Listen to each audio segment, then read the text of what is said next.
light to stow the crew arm for launch and arm the launch escape system. Once our LD gives the go-ahead, we should get a good view of the access arm moving away from the spacecraft. The range continues to be go for launch today, monitoring the clearance area surrounding our launch pad, as well as the air and sea space along the flight corridor.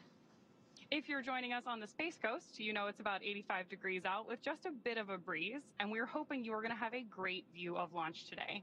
And of course, as you heard earlier, overall weather is trending in the right direction, and we are currently tracking a 35 to 40% chance of weather violation at our target liftoff time. Our teams will continue to keep an eye on the weather. Propellant load and launch. For all operators in MCCX and Hangar X, both control rooms will go into lockdown at T-minus 45 minutes and will remain in that state until the launch escape system is disarmed. All operators are to remain at their console, maintain the sterile cockpit until MD confirms successful disarmament of the launch escape system following orbit insertion or propellant offload. In the event of a scrub, stand by for hold and launch escape protocols. For non-urgent no-go conditions, brief the CE or LD and they will approve aborting the countdown. For urgent issues affecting the safety of the operation, operators shall call hold, hold, hold on the countdown net. Launch control will abort the launch auto sequence and immediately proceed into the launch abort auto sequence. At T-minus 10 seconds, launch control will be hands-off and relying on automated abort criteria for the remainder of the count. Operators advise the launch director whether structural breakup or fire is imminent or occurring per Dragon manual escape flight rules.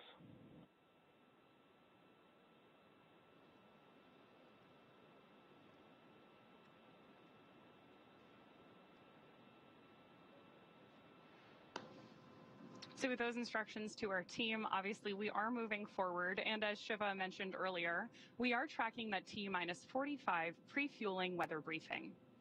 Our biggest watch item, as Daryl mentioned earlier, is a few lingering rain and storm systems, but we do think we're going to have a good shot at launch today. Our teams, of course, will be staffed around the clock in mission control, which you've got a great view of on your screen there, to monitor Dragon not just today, but throughout the entire mission, from liftoff to Crew 9's arrival at the space station, all the way through splashdown when the astronauts return home early next year.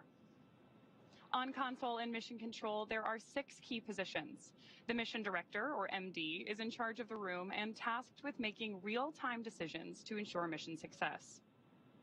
The person that you've heard talking to the astronauts is the crew operations and resources engineer, who you'll hear us refer to as the core throughout the broadcast. And launch control, at this time, you may proceed with arming the crew arm for movement. Launch control copies, arming now.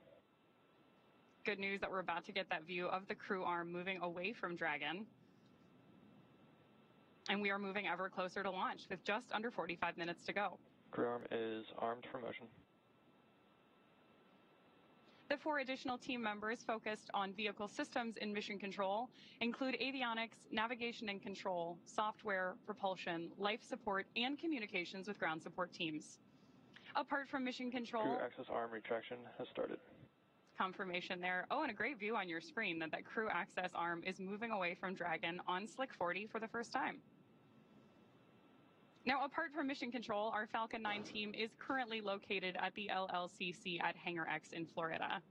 With just about 44 minutes until our T0 today, all the teams are settling in for final checkouts, propellant loading, and for launch.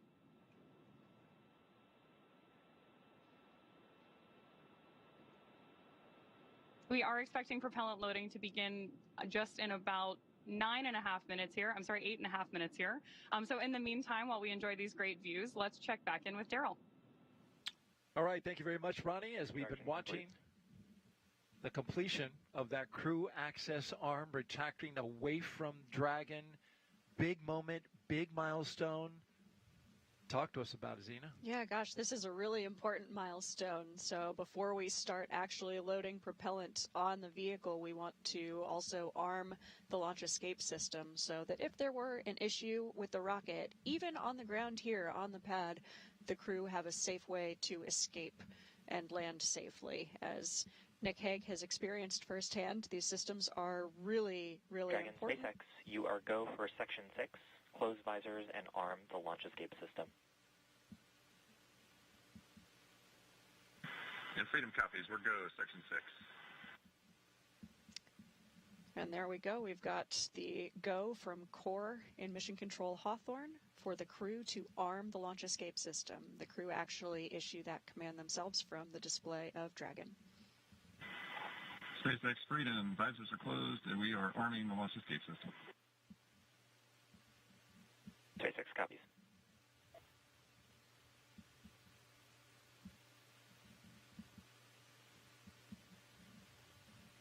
All of these milestones moving towards the big one, which is tanking Falcon 9 with propellants, which would kick off at T-minus 35 minutes.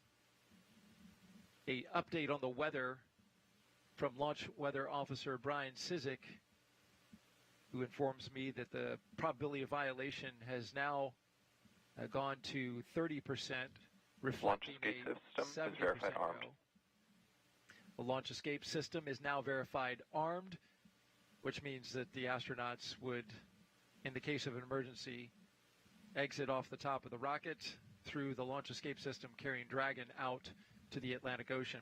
But again, the weather is something that they are watching, but has been improving. We had some storm cells pass over the launch pad earlier, dumping a fair amount of rain on the area. But as you can see now, the sun, somewhat diffused through clouds, is shining brightly on Crew Dragon Freedom on top of a Falcon 9 rocket. And there's a lovely shot as well. We're getting some sunlight poking through the clouds. There is a storm system, another group of clouds and storms that's tracking on its way here. But according to Brian Cizik, it is not going to arrive before T0. And that's a great update and a great improvement in the weather scenario. That's exactly right. Things are trending in a positive direction. I'm feeling optimistic. And of course, we want to make sure we have a good weather window before we give the final go to launch, but things are looking positive today. That launch escape system, of course, there for an emergency.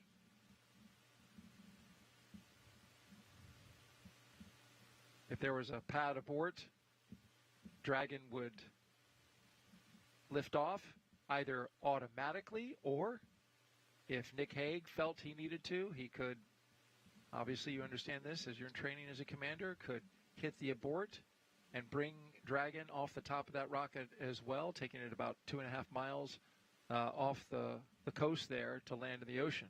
Yep, that's exactly right. Dragon and Falcon are very smart vehicles with excellent automation built in, and so that is the most likely scenario that would trigger a launch escape. But of course, the crew have the ability to trigger that manually using a handle that's just below the displays of the Dragon spacecraft, and actually certain ground operators can also trigger it remotely. The launch escape system is powered by Super Draco engines capable of moving Dragon 0.5 mile in only 7.5 seconds, which is equivalent to a peak velocity of 436 miles per hour, something the astronauts would certainly feel. Yes, absolutely. So you could expect in the case of a launch escape to experience some really high G loads. Those loads are going through the chest as opposed to vertically through your head, and so you would wind up feeling like someone extremely, extremely heavy, or 12 someone's extremely heavy, are sitting on your chest. This is something that we train for in centrifuges on the ground, and so, of course, you would be prepared if that needed to happen, but we're very grateful that these systems are there and available. Did you ever chat with Nick about his emergency abort and what that felt like? Absolutely, yeah, of course. This is something that Very Nick has curious. shared with Right? a lot of people. It's something that we are all curious about. It's a really unique thing. Not many people have experienced a abort like that. He said it was something that it happens before you really have a chance to think about it. The Soyuz, like Dragon, has a lot of automation built in, and so for his abort, the automated systems kicked in. But he said also your training really kicks in, and that's something that they train for in Soyuz as well. And so he felt well prepared to respond to that. All of the teams were in place, and he was collected safely after landing, brought back, and had the chance to launch again, actually not too much later. So this will be Nick Hague's second mission to the space station, but his third launch. His third launch, indeed. As we watch now inside, looking at the Dragon Freedom, Nick Hague, Alexander Gorbunov in their seats, configured for launch, ready to go. Another interesting note about this flight, we were talking about the launch escape system, is this new capability that SpaceX has for emergency propulsive splashdown. It's the same system that we're talking about for launch escape system, but for prop splash, as they call it. It's amazing that this is there just in case there's a complete failure of the parachutes, where those Super Dracos would also fire, right? That's right. Yeah, this is a really interesting capability. And of course, we have multiple parachutes on board the Dragon. And so this would be a backup to the backup in a Tanks really are venting for the start of propellant load. deep contingency case. But it's an amazing capability. The software has been built in. The plumbing has all been there from the start. But now we're actually flying with that software enabled. And of course, we could unenable it if something changed in the configuration of that Dragon capsule. Just another good backup to have as we encircle the launch complex there, Space Launch Complex 40. A historic first today, launching astronauts from this launch pad for the first time ever. T-minus 36 minutes and 20 seconds and counting. Just a little over a minute away from propellant load. A big milestone on our way to launching today.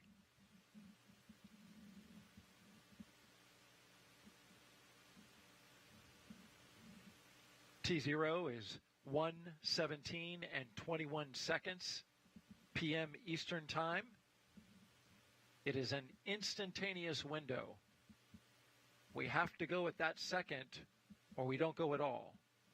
And that's all because of the timing necessary to catch up to the International Space Station. It's the most efficient time of this day to launch there, using the least amount of propellant that you would have to otherwise. And propellant is needed for a lot of things. Get the astronauts up, and of course we're bringing this booster back as well. Absolutely. Although we would like to think we are in charge, it's actually physics is the boss today. Absolutely. Let's listen in now as they start up propellant load.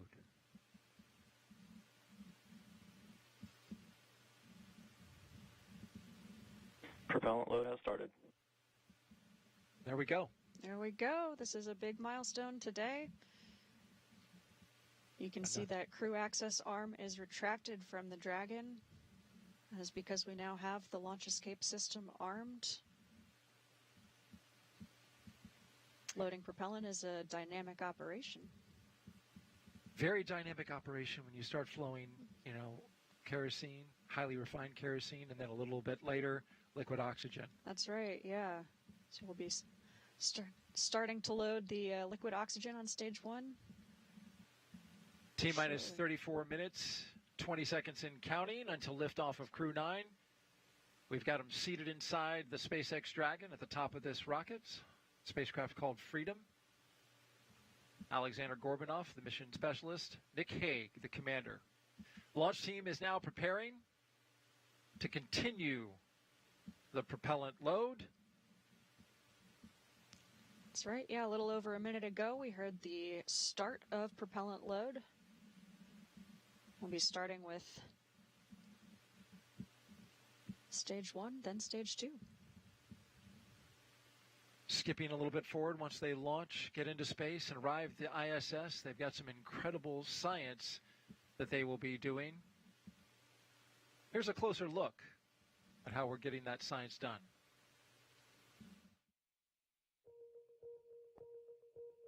The International Space Station isn't just a symbol. It's a powerhouse of cutting-edge science, constantly revealing secrets that defy Earth's limitations and drive us farther into the cosmos. Our mission is research and science. We have experiments mounted on the outside of the station that are looking at Earth. We study our own bodies and how they react to space, to weightlessness, to radiation. And that helps not only us go on further in future missions, but also helps for medical research back home. And then we study lots of different things as well, like materials, combustion, all sorts of things that help us understand life back on Earth. Yeah. Microgravity doesn't play by the rules. It flips them upside down, transforming how liquids flow, how flames burn, and unraveling biological mysteries before our eyes. I saw some heart tissues beating in space, and it was incredible. So Tom, we see that top one beating. Looks like happy heart cells. But we're not just along for the ride. We're explorers, diving headfirst into the challenge and harnessing the power of this unparalleled platform, just as we have been for decades. We're on a relentless quest for answers, seeking to understand the intricate workings of the human body in space and ensuring future crews stay safe on their daring journeys beyond Earth's orbit. The human aspect of human space exploration is always going to be very important for decades to come. And when it comes to technology, we're not waiting around. We're discovering new ways to grow crops in harsh environments and engineering innovations to tackle Earth's greatest challenges. We have amazing technology that allows us to recycle water and create water for us to drink. It's delicious. Microgravity isn't just a curiosity. It's a game changer in the fight against diseases back on Earth, paving the way for breakthroughs that benefit us all and enabling new economic opportunities in space. Welcome, Axiom 3 on board the International Space Station. From our vantage point more than 200 miles above Earth, we are not just spectators. We're gaining unprecedented insights into the world we call home, and we're sharing our findings openly. We're not just achieving results today. We're sparking inspiration in future generations of explorers and embracing the power of global collaboration as we reach for the stars.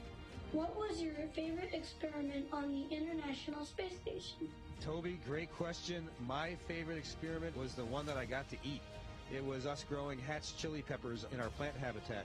Station Huntsville on 2, we have video in Node 1. Look at those chili peppers.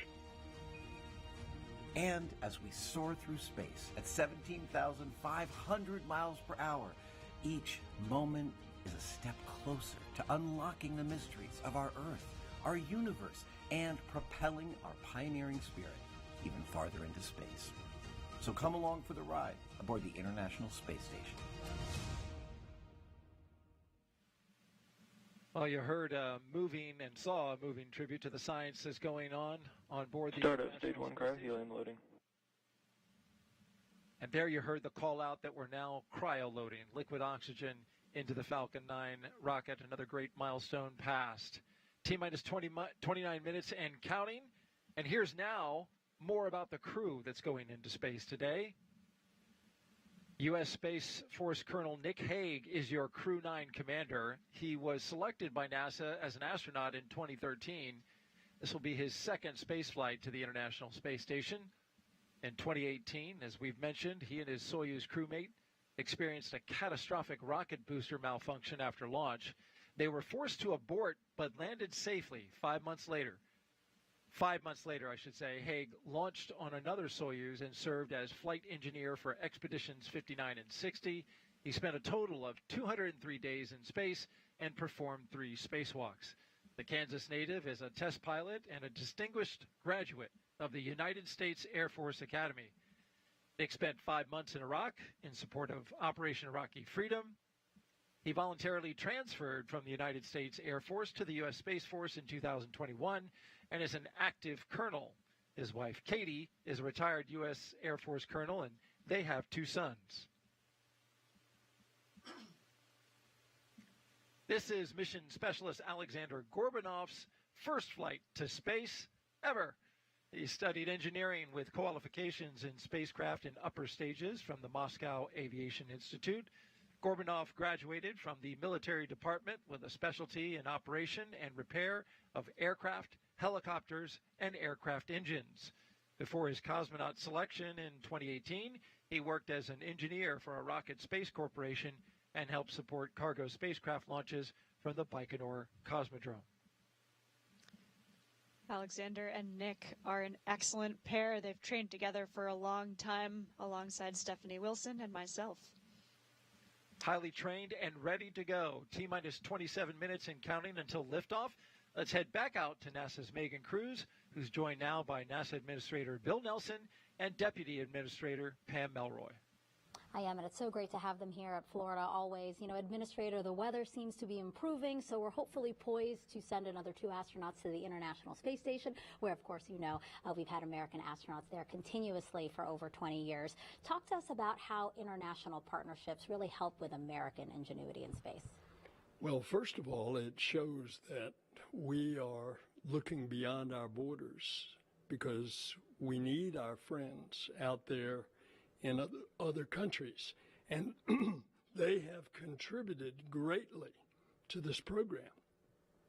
So, for example, on the big rocket that's going to go to the moon, it has the European support module from the European Space Agency. On our space station, there were originally about 15 international partners. And the number of countries that have used the space station is upwards of plus 40. So it is very much an international space program, and that's why it's called the International Space Station. And actually, I'm going to ask you one more question since we're talking about how the International Space Station is really a test bed for us as we return back to the moon, go farther to Mars. Let's talk about the Artemis 2 mission. Are there any updates for that as we look forward to sending 4 astronauts to orbit the moon? Well, we are looking forward to the next flight, Artemis 2. The crew has been named. Reed Wiseman is the commander. They're going to do everything in preparation for the 3rd Artemis, which will be the one that will go into lunar orbit, hook up with a SpaceX lander, and we will have then the first woman and the next man will walk on the moon. Yeah, something exciting to look forward to. Now, Deputy Administrator, let's go back and talk about Crew 9 now. So, you know, we're launching with 2 empty seats. That's so NASA astronauts Butch, Wilmore, and Suni Williams can return with Nick and Alexander early next year. What have Butch and Suni been able to accomplish on the ISS since they got there in June? Well, the good news is having 2 extra sets of hands means more than 80 hours a week of extra work that can go into critical science, but also maintaining the station. So they have really contributed. Crew time is really precious on orbit. It feels like there's never enough. Yeah. But I would like to highlight a couple of experiments that they have been working on that I think are exciting, both because of how they impact future spaceflight, but also people here on Earth.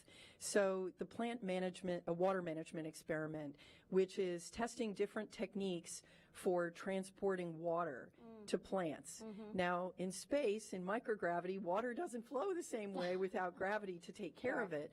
But what's interesting is not only will that help us when we go to the moon and we go on to Mars, the ability to grow our own plants, but it also affects hydroponic systems here on Earth.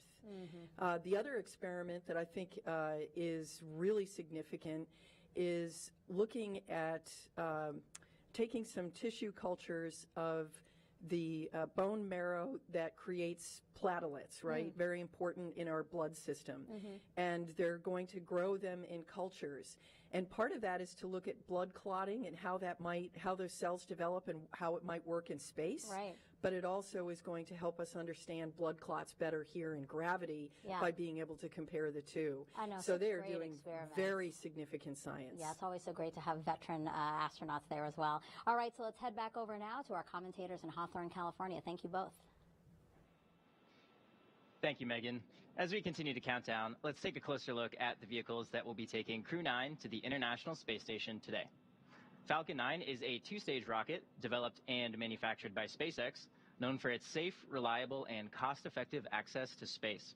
It's also the first and currently the only orbital-class rocket capable of reflight. Sitting at the top of Falcon 9, Dragon and its trunk stand over 26 feet tall. There are 2 windows on the spacecraft, plus 1 under the nose cone. The nose cone opens shortly after launch to expose the forward bulkhead thrusters and docking mechanism that will connect to the space station. Dragon's trunk holds solar cells, which power Dragon while it's in free flight. The trunk can also carry unpressurized cargo. Dragon has 16 Draco thrusters that can be used in space to help navigate the spacecraft to its destination, each providing 90 pounds of force. That doesn't include the 8 Super Draco thrusters used for an abort, which are no longer active once the crew is in orbit. Dragon has played a significant role in advancing our future in space by safely transporting crew to and from the space station. There's currently 4 Dragon spacecraft supporting human spaceflight missions that have docked to the station, and those are Endeavour, Resilience, Endurance, and Freedom. Designed to be the safest spacecraft ever flown, Dragon is capable of carrying up to 7 passengers to and from Earth orbit and beyond. Crew 9 is SpaceX's 15th human spaceflight mission since 2020, when Dragon became the first private spacecraft to take humans to the International Space Station. Dragon has completed over 47 launches and flown 54 astronauts representing 14 countries. Throughout all of those missions, Dragon has helped support more than 1,000 experiments. Altogether, the reusable Dragon spacecraft have completed 8 human spaceflight missions on behalf of NASA and visited the station 42 times under NASA's commercial resupply and commercial crew programs. And through all of that, Dragon has proven to be quite a versatile spacecraft. It can autonomously dock to the space station when outfitted with the ISS docking adapter, as it is for today's flight. When not going to the space station and in free flyer mode, the docking adapter can be swapped out for a cupola. Then, of course, you have our newest option, the Skywalker hardware, to support extravehicular activities, which the crew just used for the first time during Polaris Dawn. Continuing down the vehicle, we have the second stage. The second stage is powered by a single Merlin vacuum or MVAC engine, and this engine is optimized to perform in the vacuum of space. After stage separation, the MVAC will ignite and carry Dragon to its target orbit. The Falcon 9's first and second stages are connected by the black interstage, which houses the MVAC engine and the systems that decouple the 2 stages during stage separation. Below that, of course, is the first stage, which is powered by 9 Merlin engines. These 9 Merlin engines provide the initial thrust to lift Falcon 9 off the pad and clearing the tower through the lower, thicker parts of the Earth's atmosphere. Each of these 9 Merlin 1D engines delivers about 190,000 pounds of thrust at sea level, and that gives Falcon 9 a combined 1.7 million pounds of thrust. After stage separation, Stage 1 will return to Earth for recovery and reuse on a future mission using a combination of the Merlin sea-level engines and the 4 titanium grid fins located near the top of the booster, which will guide it during its re-entry and landing. The Falcon 9 first stage is also equipped with 4 landing legs that deploy just before landing to allow for a vertical touchdown on either a drone ship or a landing pad. And today, we'll be attempting to land this booster at Landing Zone 1 back at Cape Canaveral Space Force Station.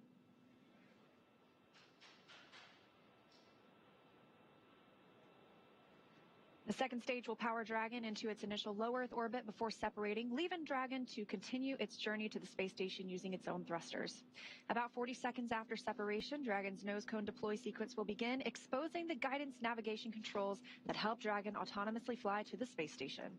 With T0 coming up in just under 20 minutes, our teams at the Cape are doing a series of system checks to ensure Dragon and Falcon 9 are ready for flight. So for now, let's check in with Ronnie for a quick status update. Thanks, Atticus.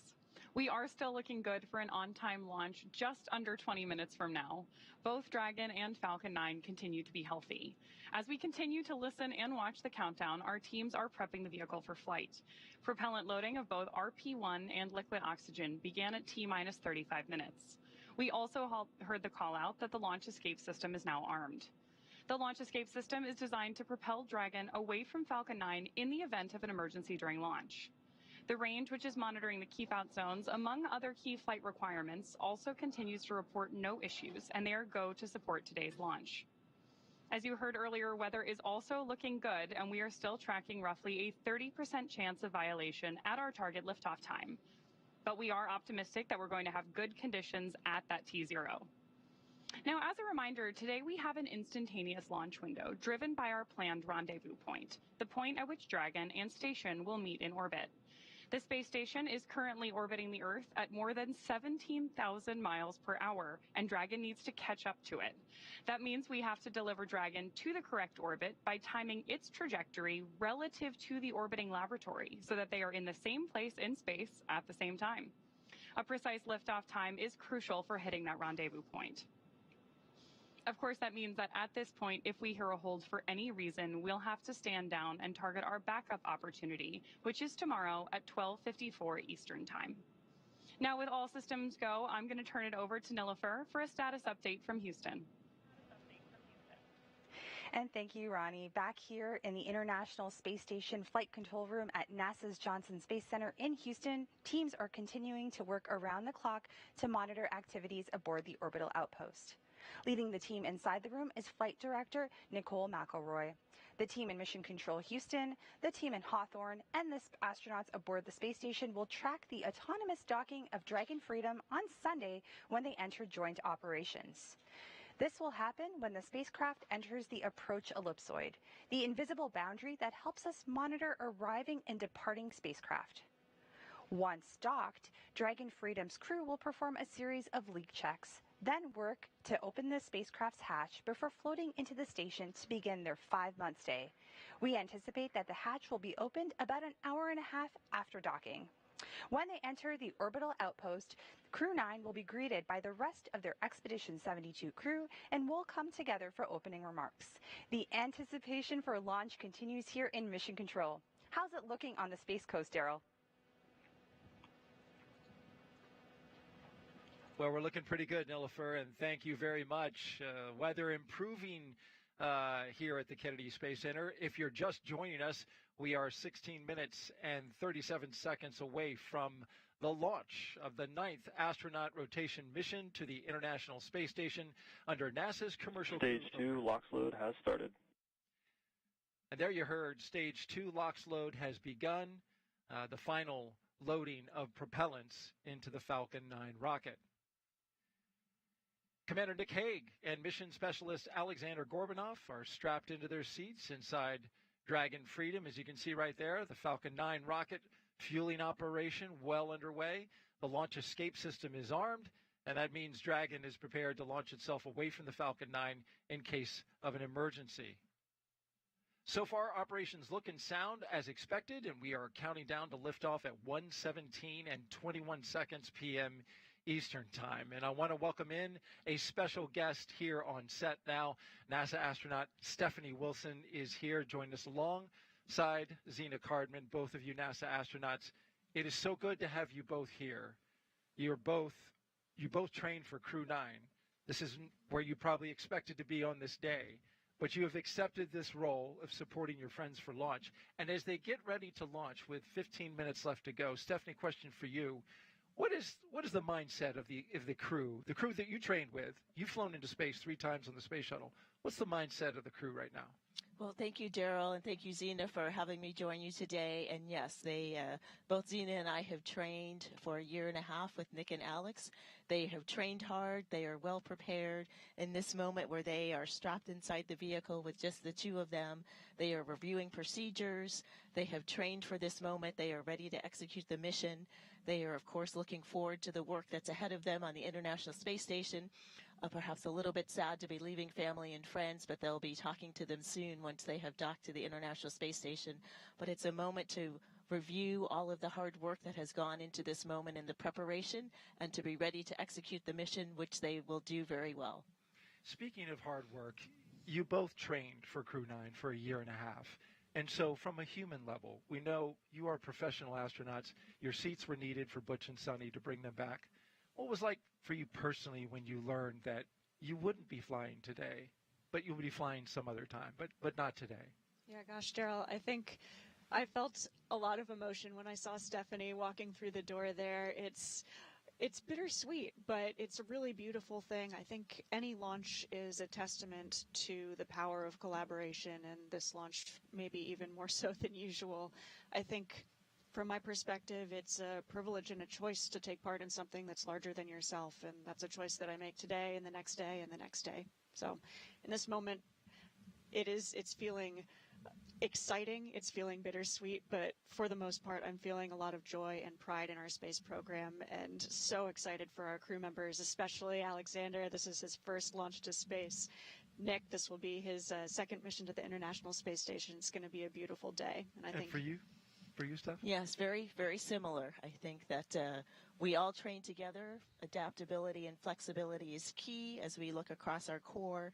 You know, we all train for various roles, and we select people that can serve in various roles and can be seamlessly thrown into different roles. And excited for them. We're always excited for our colleagues to have an opportunity to launch into space. Of course, we wish we could be with them. We have trained with them for this time. We, of course, want to be together. We have built friendship and camaraderie and learned for the roles for the Crew Dragon and for the International Space Station. But I am very excited for them, looking forward to hearing their stories from space and for seeing them launch.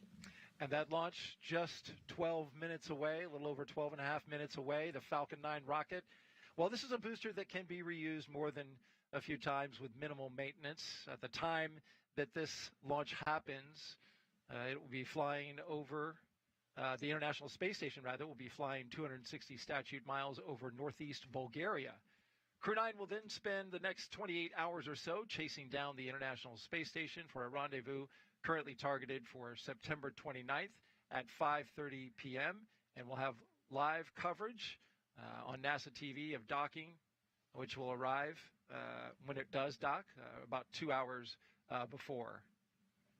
And so I want to thank Stephanie Wilson for coming in and joining us. We really appreciate your time and being here. Thank you so much for sharing your thoughts with us. As we continue to count down, T-minus 11 minutes and 42 seconds and counting, getting close to terminal count.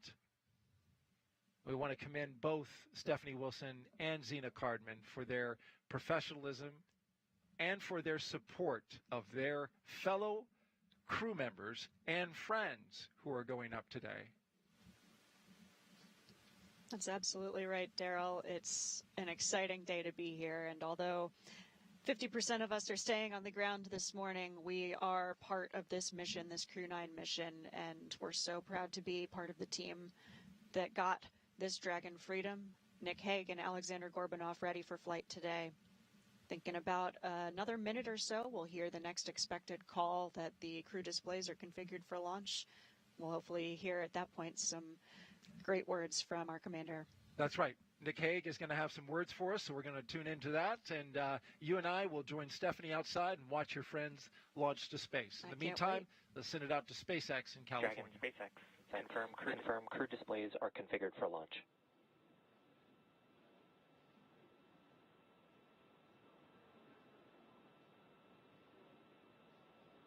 So good news there from Mission Control. And our next major countdown event will be around the... And SpaceX Freedom. We can confirm our displays are configured for launch. I'd also like to take the opportunity to thank the entire team around the world for your hard work and dedication to get us to this point. Alex and I are ready and honored to represent you and everyone back on Earth. A huge thanks to our families and friends for your unwavering support, and to Crew 9, unbreakable. We go together.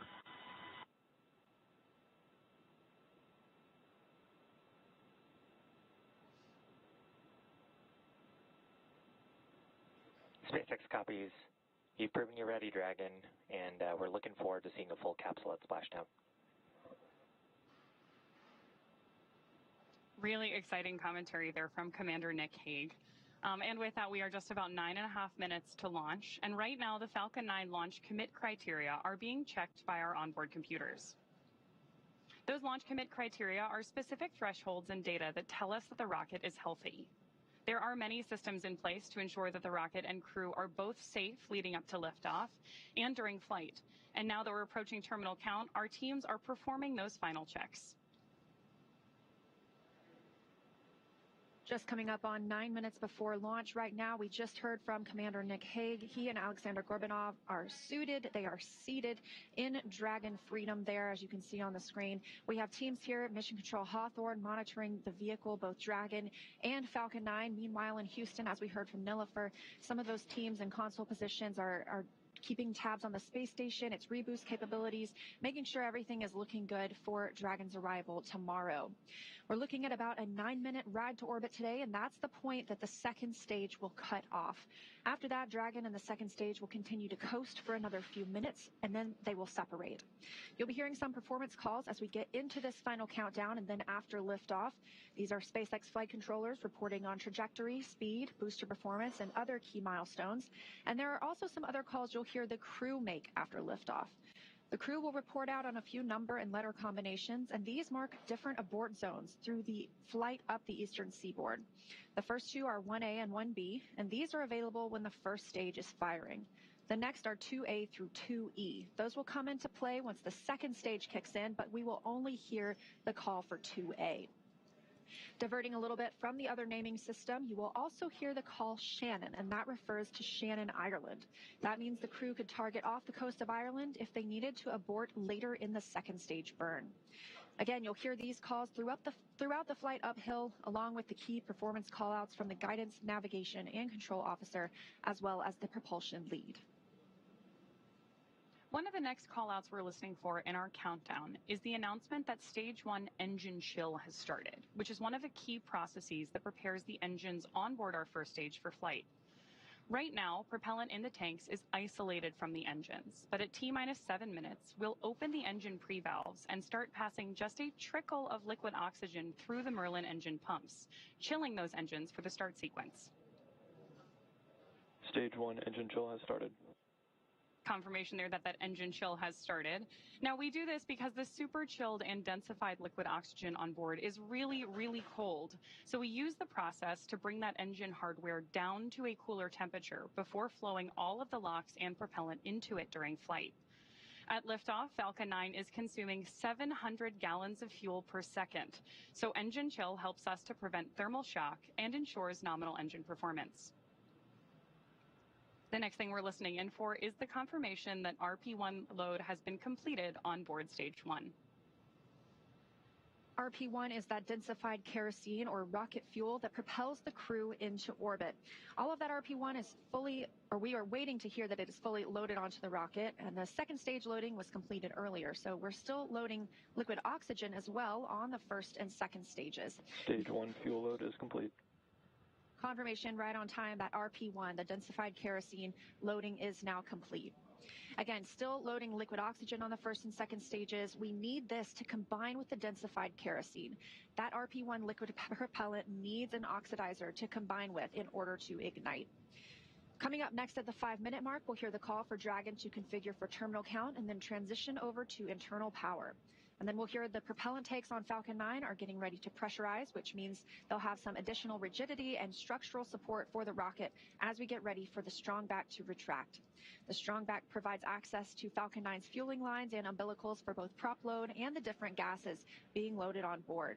The clamp arms will open and it'll move just a couple of degrees at first, and then we will see it swing open completely at the moment of liftoff. We'll continue to check through a couple more fueling milestones, including one around the 2-minute mark before flight, where we'll hear liquid oxygen loading is complete on the second stage.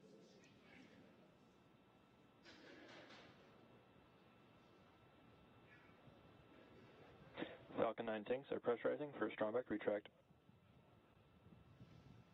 Dragon in configure for terminal count. Now under 5 minutes to launch, we are in terminal count, meaning the Dragon onboard computers take control of the spacecraft.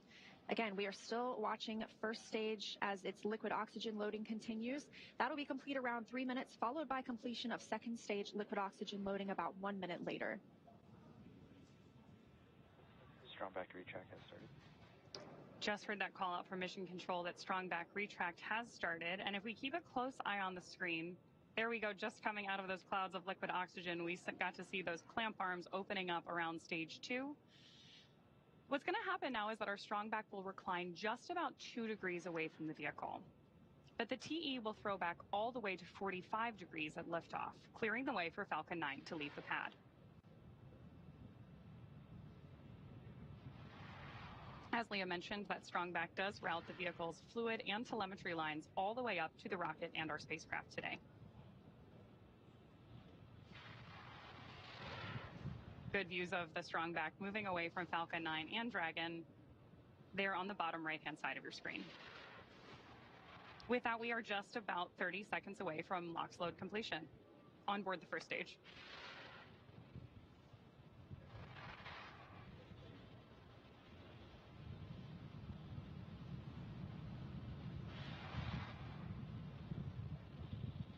as Ronnie mentioned, standing by just about 20 seconds from now. We're expecting to hear the liquid oxygen loading will finish. Again, this is required to combine with that RP1, the densified kerosene, to give us the chemical composition we need to propel the rocket into space.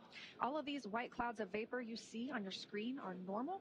We will continue to see them build as we get closer to launch, and that's due to this liquid oxygen. It's super chilled, so some of that does boil off in the hot Florida air. Stage 1 LOX load is complete. There's confirmation right on time. Dragon in terminal count and on internal power. That we both have LOX load complete on the stage 1 and that Dragon is on internal power. We are expecting LOX loading to last for just about another 30 seconds on board stage 2.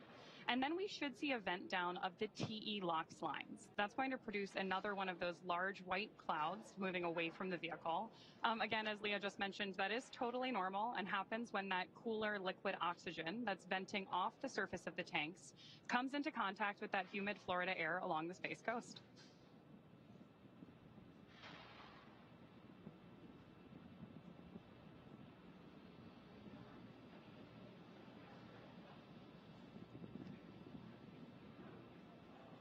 We're standing by now for stage 2 liquid oxygen loading to be complete.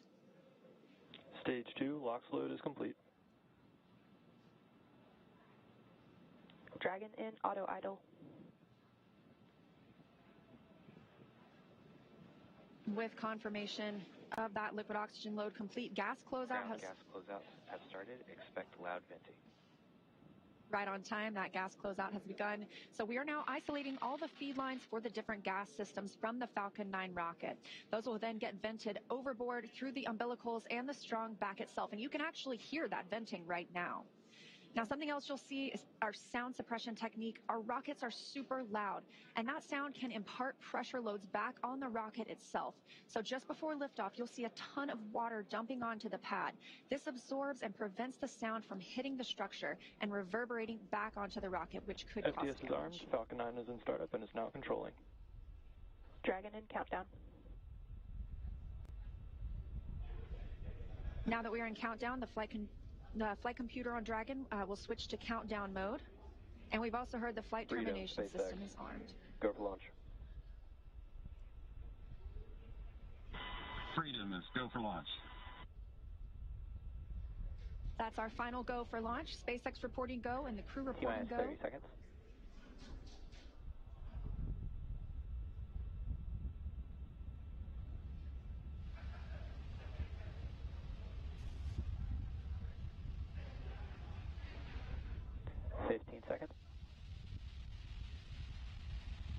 Standing by for the first launch of 10, humans 9, from Space Launch Complex 40. 7, 6, 5, 4, 3, 2, 1. Ignition. Ignition full power. And liftoff of Crew 9. Go SpaceX, go Falcon, go NASA. Liftoff of Crew 9 now soaring to the International Space Station. Stage 1 Alpha. Stage 1 propulsion is nominal. Copy 1 Alpha. Those 9 Merlin engines now providing 1.7 million pounds of thrust, propelling Falcon 9 and Crew 9 and continuing to get good calls from teams here on the ground.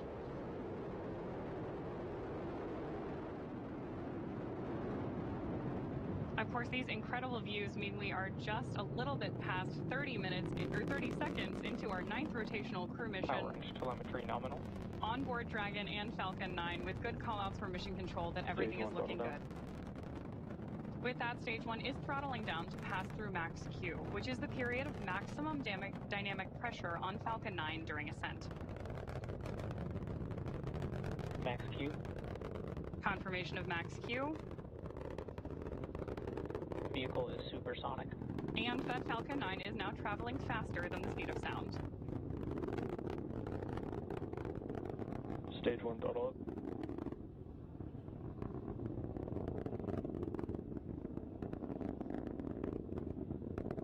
Stage 1 Bravo. Copy 1 Bravo. That call out for 1 Bravo means we're in the second and final abort mode for the first stage and continuing to get good performance. And vac chill is underway. crew is pulling just over 2 Gs at this point. Next up, we heard the engine chill on the second stage MVAC engine has begun, and then we will have MECO, or main engine cutoff, where the 9 engines on the first stage will cut off ahead of the first and the second stages, and then will separate from one another. Then that single Merlin vacuum engine on the second stage will ignite and continue to carry Crew 9 to orbit while the first stage begins its journey back to Earth.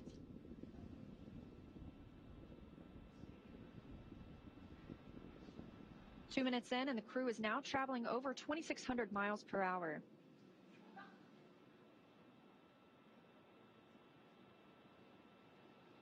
Stage 1 is throttling down. Confirmation there from Mission Control that Stage 1 is throttling down as we prepare for main engine cutoff, followed shortly thereafter by stage separation and second engine start 1. You did hear Mission Control out that we are chilling our... MECO.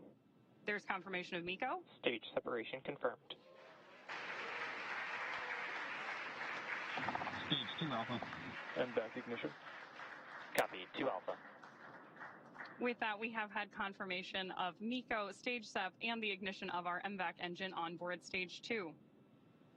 Our next major milestone is going to be the beginning of stage 1 boost back burn, which is expected in just a couple of seconds here.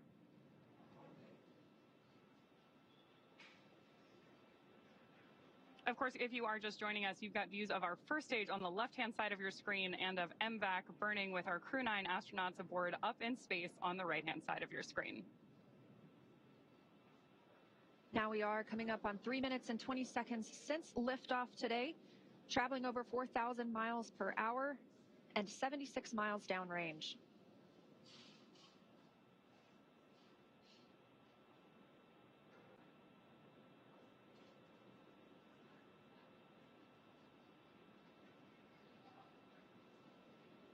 As our first stage makes its way back to Earth, we are tracking a landing attempt today at landing zone 1, not too far from where we lifted off in Cape Canaveral, Florida. Dragon, SpaceX, nominal trajectory. Confirmation there that both vehicles nominal trajectory. are on nominal trajectories. Everything is looking good. And we're getting good performance on that single Merlin vacuum engine on the second stage. The crew's G-load dips right now. We are going to prepare to hit the separation event. Right now they're about 1 G, which is about what we're used to experiencing on Earth.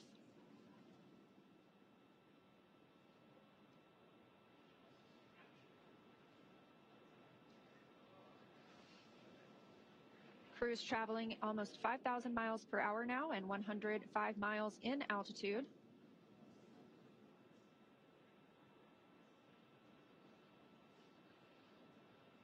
As we await the entry burn for our first stage, you are getting great views of it on the left-hand side of your screen. You can also see 2 of our titanium grid fins, which are the primary mechanical structures. Dragon, SpaceX, nominal trajectory. Confirmation there from Mission Control that everything is still looking good. Freedom copies, nominal trajectory.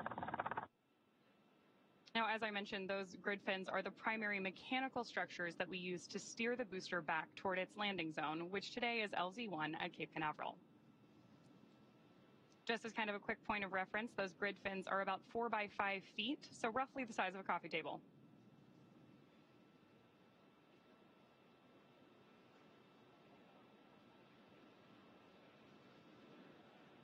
Getting our first tracking shots of the booster on its way back to Earth. Again, we are tracking the first stage on the left-hand side of your screen and MVAC up in space on the right. And we do continue to hear good calls for that second stage. Again, we will see this continue to fire until close to 9 minutes into the flight, now at 5 minutes and 45 seconds since liftoff today. This is accelerating Dragon to more than 17,000. Nominal trajectory. More good news. Freedom copies, nominal trajectory. This second stage is bringing Dragon to more than 17,000 miles per hour. That puts our crew in orbit. And the single Merlin vacuum engine can produce over 220,000 pounds of thrust in the vacuum of space.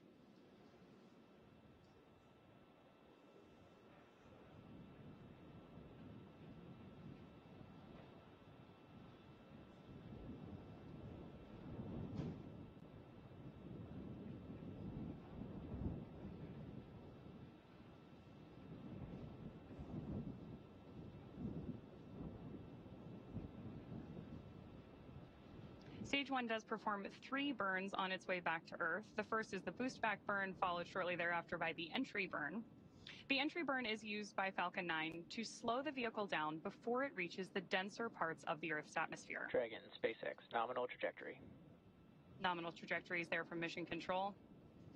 Freedom copies, nominal trajectory. That entry burn is, of course, followed by the landing burn, during which time we'll light three of the Merlin engines on board the first stage. And we expect to see that landing burn just about a minute before we expect Dragon to be inserted into orbit. So we have 2 very exciting phases of flight, both for our first stage and our Crew 9 astronauts happening here at the same time.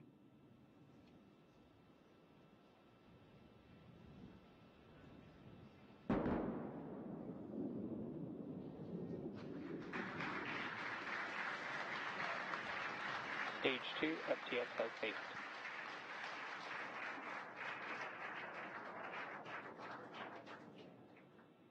So a great touchdown of Stage 1 there just a second ago. And now, of course, we are continuing to follow our Crew 9 astronauts on their way to space. And we continue to get good calls for this second stage, that Merlin vacuum engine continuing to fire and propel our crew, now moving over 12,600 miles per hour and 611 miles downrange. Just over 8 minutes since liftoff today, so we are expecting to see this continue to fire until just about the 9-minute mark, at which point this engine will cut off. And of course, Dragon will coast for a few minutes, still attached to the second stage.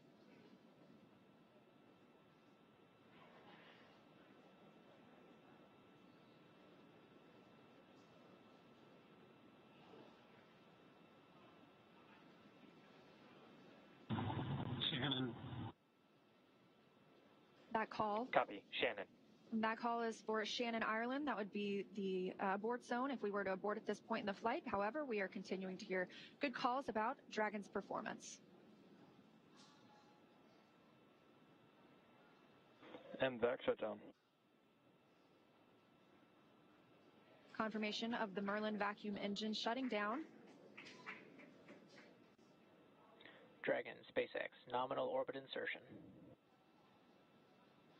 Good news there from Freedom copies, nominal orbital insertion. From Mission Control and our crew that we have had nominal Dragon, orbit insertion. SpaceX, launch escape system disarmed. Freedom copies, LES disarmed.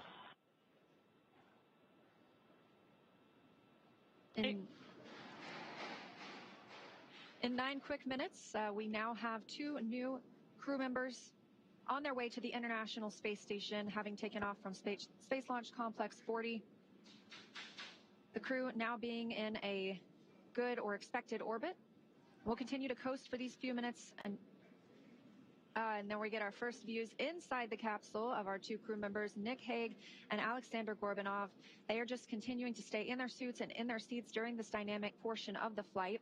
We're going to continue to coast for a few minutes after this second stage engine cutoff. This allows the rates and motion from that long burn to settle out. There are some small reaction thrusters on the upper stage or the upper part of the second stage that can be used to counteract any residual motion. That basically makes sure we're in a stable coast before Dragon separates from Falcon, and that'll happen about 12 minutes into the flight. So about a minute and a half from now, we expect to see Dragon actually separating from the second stage. Again, we did hear the crew has been successfully inserted into a good orbit. And again, this is them now in microgravity, one of them, Alexander Gorbanov, for the very first time.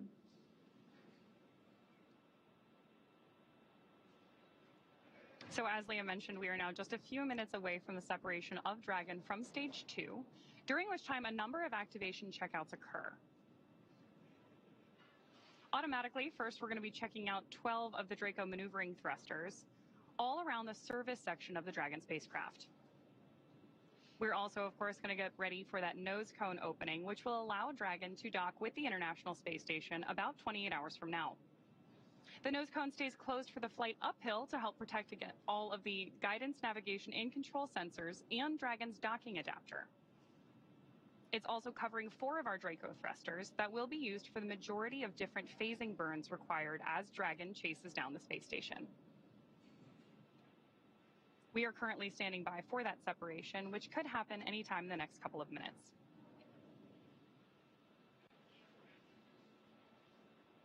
Currently, you can see the crew is just relaxing in their seats. They are definitely vigilant, though. They are able to monitor those crew displays in front of them, keep up with what's going on in the mission. They could take control if they needed to. However, it's been a seamless ride to space today. Good views there looking up into Dragon's trunk, looking at the heat shield on the bottom of Dragon that Crew 9 will use when it returns home early next year.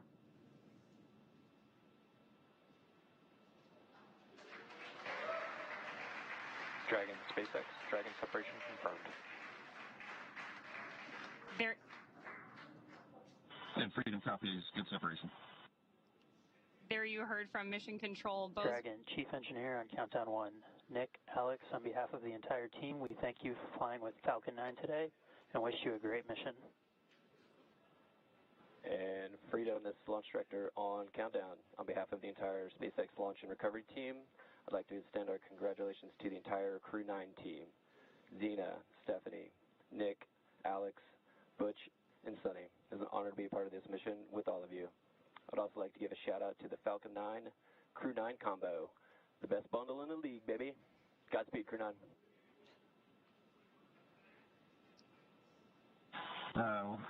Couldn't say it any better. Thank you, guys. You know, we had the opportunity to meet so many people that were involved with the Falcon 9, and along the way was a sweet ride. I'm pretty sure my youngest son would say it was Sigma. Alex has got a few words to add as well. And all the entities that made this launch possible. Roscosmos, NASA, Big SpaceX. And thank you to my family and friends for their support. And also I'd like to express my gratitude to the hundreds of thousands of people around the world who are involved in the development of space technologies and to move humanity forward. Today's launch is also their accomplishment. Хочу сказать спасибо Роскосмосу, НАСА совместно со SpaceX за успешный запуск человека на орбиту, за очередной успешный запуск, и также благодарить родных и близких за поддержку. Спасибо.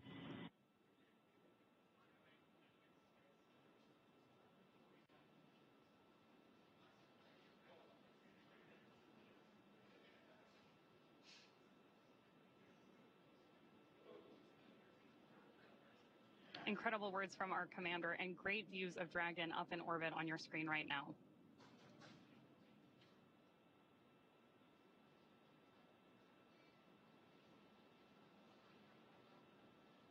It's been about 14 minutes and 30 seconds since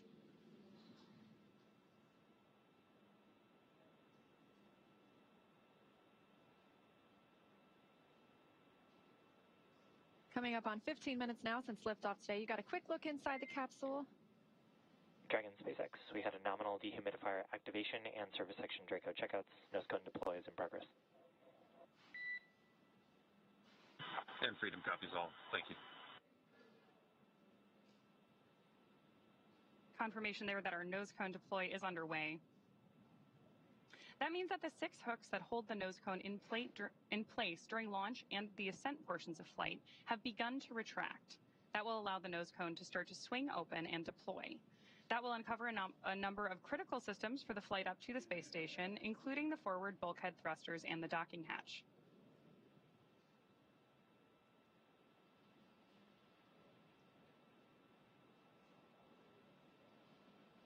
Incredible views from our crew up in space on your screen right now, but I'm sure it's nothing compared to the view out of Dragon's window as they make their way to the space station.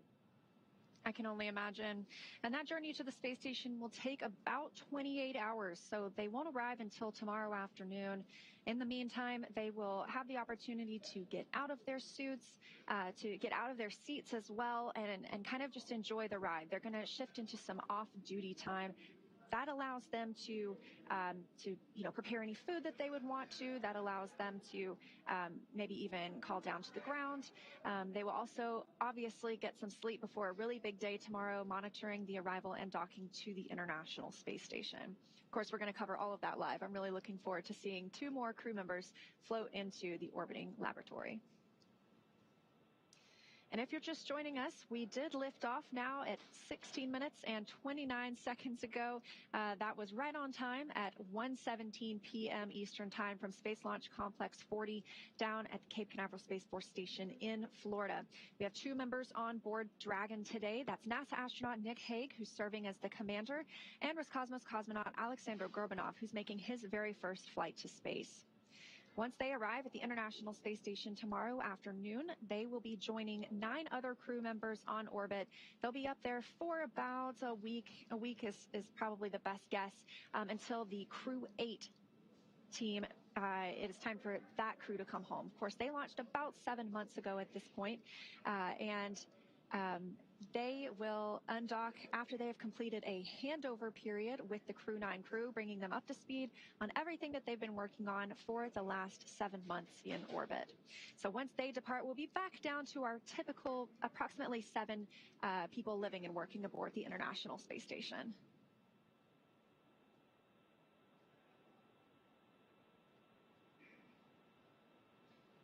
We are getting really spectacular views from up in space today.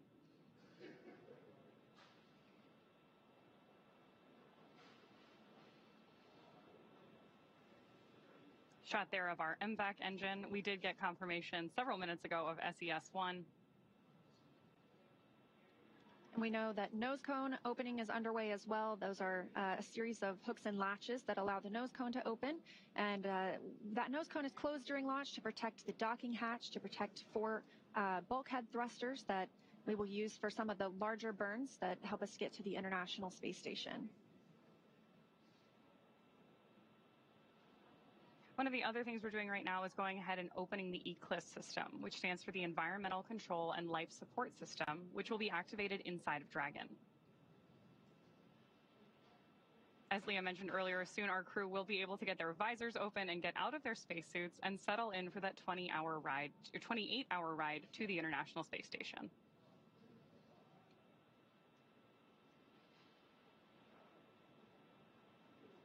Good views there of the opening of Dragon's nose cone on the left-hand side of your screen. And coming up on 19 minutes since liftoff today, the crew, again, had a good orbital insertion, and that actually puts 14 people currently in low Earth orbit. That includes the those living on the International Space Station right now, as well as those living on the Chinese space station. So a total of 14 humans are now not off the planet, but rather orbiting around it.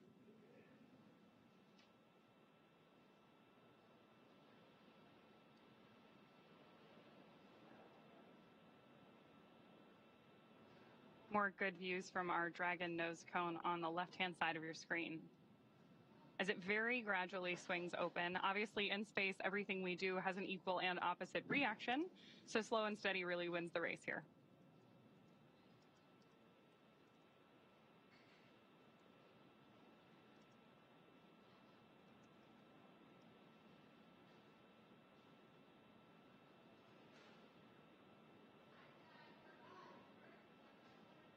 Again, now 20 minutes since liftoff today. Dragon is flying free from the second stage, and it looks like they're about to enter an orbital nighttime. So now that they're at orbital velocity, that's 17,500 miles per hour, they are going to see 16 sunrises and sunsets a day. Again, it was an on-time liftoff at 1:17 p.m. Eastern Time from Cape Canaveral Space Force Station in Florida, and a clean ride uphill.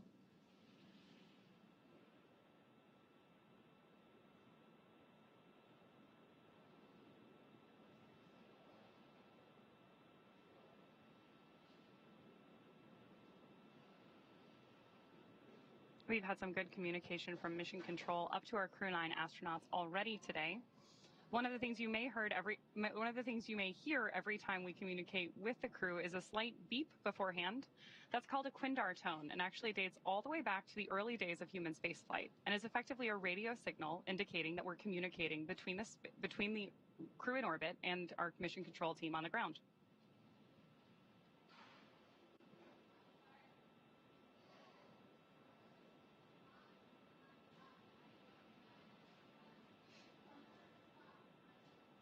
We now have views back inside the capsule. Dragon SpaceX, we had a nominal nose cone opening. We do have just about 3 minutes here left in the ground station pass if you've got any fluffy stowaways you'd like to introduce. And Freedom copies, good Draco checkout, good nose cone opening. And I just so happen to have a furry friend with me.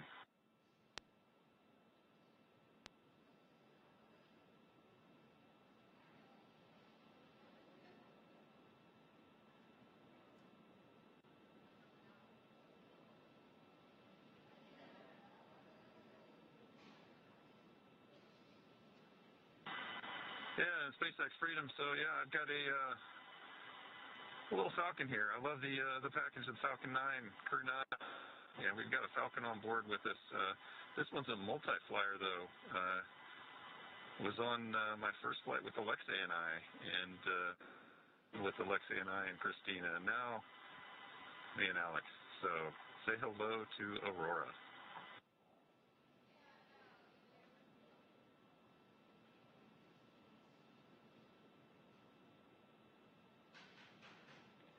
And we see your Dragon.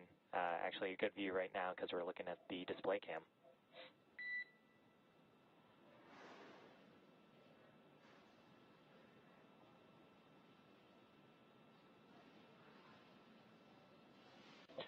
And Dragon delayed call, but nominal TCS reconfiguration as well as forward bulkhead Draco checkouts. And Freedom copies, good TCS, good Draco checkouts.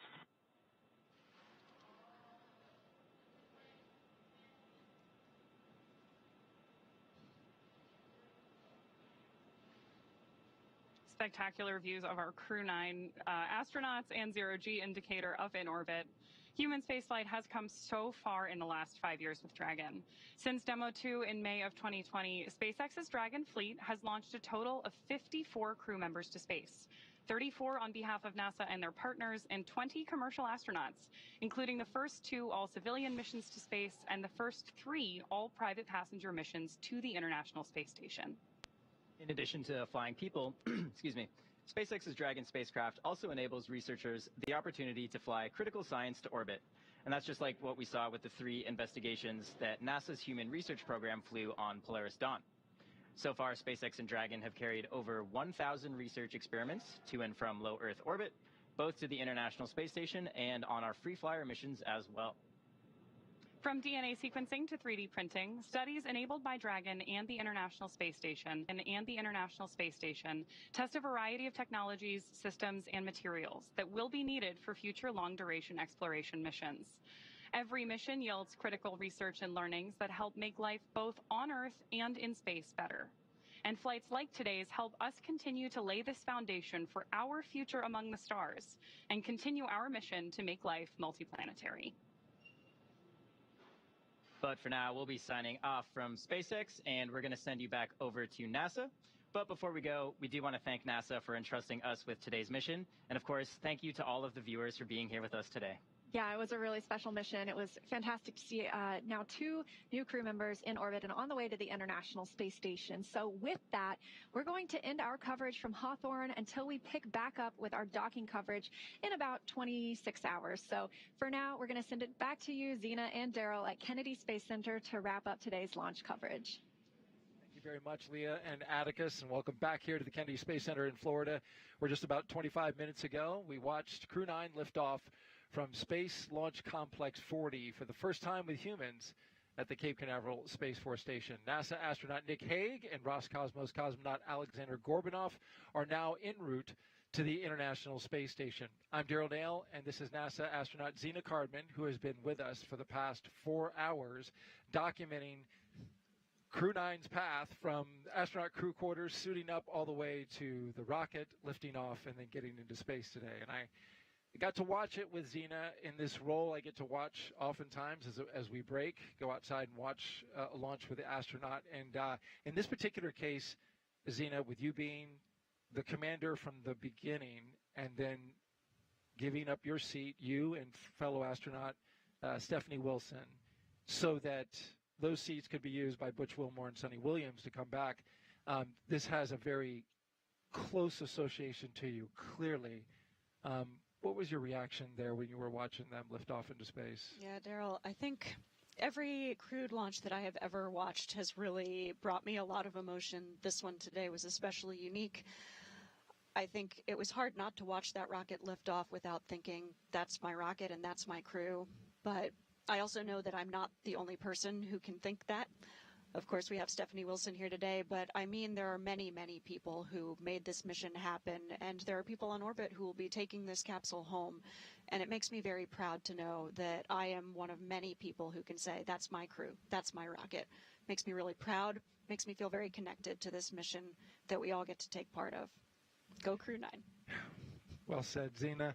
And an emotional moment in time out there watching the rocket lift off.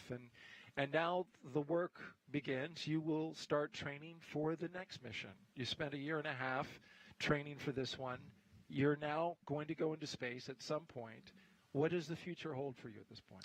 Yeah, it's a little bit to be determined. We've got a lot of exciting things ahead. I'm looking forward to starting training again at some point. And in the meantime, I can't wait to watch Nick and Alexander and the entire Expedition 72 crew really get to work and execute that mission that we all have worked so hard to make possible.